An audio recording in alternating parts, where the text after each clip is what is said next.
What's going on, guys? Chris, Inman next. I'm here with my man, Rob Hahn. Rob, how you doing? I'm doing good. How are you? I'm good. We're talking about data.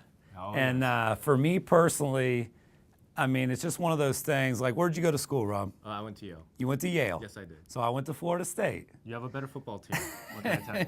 You have a better degree. Well. So the concept here is that, you know, we just had Data Summit. Obviously, it's a big deal. You were at NAR mid-year. Yes. Like people fighting in the room. Oh, yes. Basically. Oh, yes. And it's a controversial topic, but what we want to find out at Next is, like, should real estate agents even care?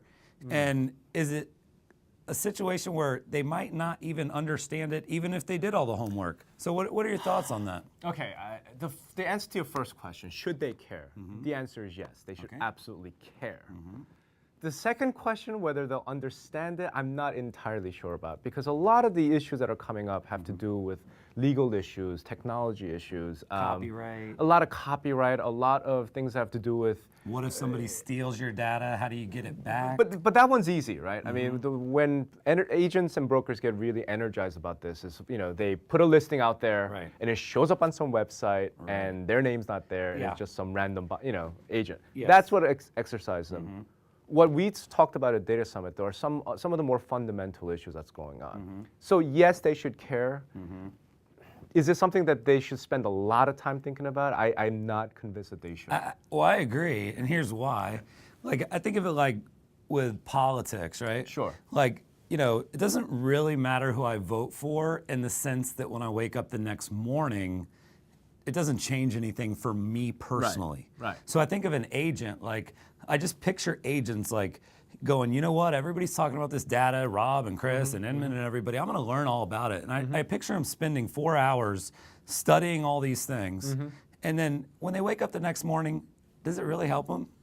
It depends on what you're thinking about. And I'm not talking about studying market data, because I think that could help them. Exactly. Being an expert and economist, but understanding the legalities around the data rights. No. Is it going to help me make more money, Rob? No, it's probably not. Okay. So here's how I break it down. I mean, we had a great consumer panel at the Data Summits today.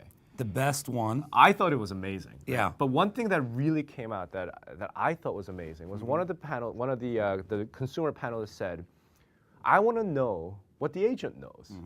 Now, I heard that. I said, that's really cool, but first we have to assume the agent knows something. Right? So the way I would look at it, from an agent standpoint, when you study data, when you think about data, the way I look at it is you got to know something more than the consumer does. Right? And this is a woman who's well educated. So let me ask you this. Yeah, go ahead. Let me stop you for a second. So would you assume that, like, so you're saying we can't really assume that agents know everything. Would you, if you were a real estate agent, would you assume that that consumers at least knew everything on Zillow or everything on Trulia? I would probably feel pretty safe. As long as you could be above that level of knowledge. It's like this, right? And it, again, depends on the consumer. So for example, if you're in the San Francisco area and your clients are going to be .com people, they're going to be professionals. Right. Look, should you assume that they probably know a thing or two about the economy? Right. That they're watching CNBC, that A little they're analytical. reading? They're probably a little bit that way. You got to know something that they don't. And if that means you got to go study your particular market, the data, the you know, what's going on, days on market, Trends and everything, all right? of that, you probably have to study that. Do you, though, then have to study franchise IDX rules and what that means? I don't know. You know, you've got people that work, whether it's for your brokerage or for your MLS, that really pay attention to that. Yeah. You got to care. You got to know the basics. You got to educate yourself when those things come out.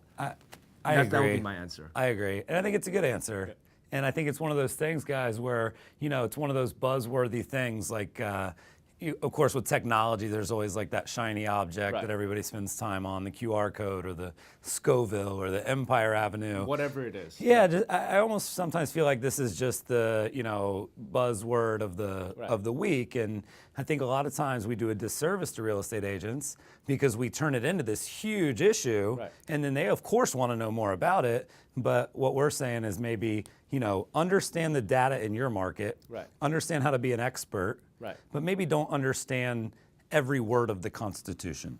I think that'd be a fair way of putting it. And you know, again, I'm going to go back to the consumer panel, which is one of the guys said, look, at the end of the day, I'm inviting you into my house, to sell the most expensive thing that I own, or Right. or help me buy the biggest investment I'm gonna make. Yeah. I need to be able to trust you.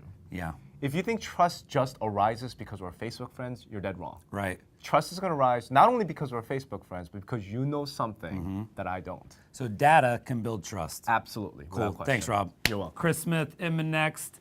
Thank you guys for tuning in. We'll come back real soon with another great video.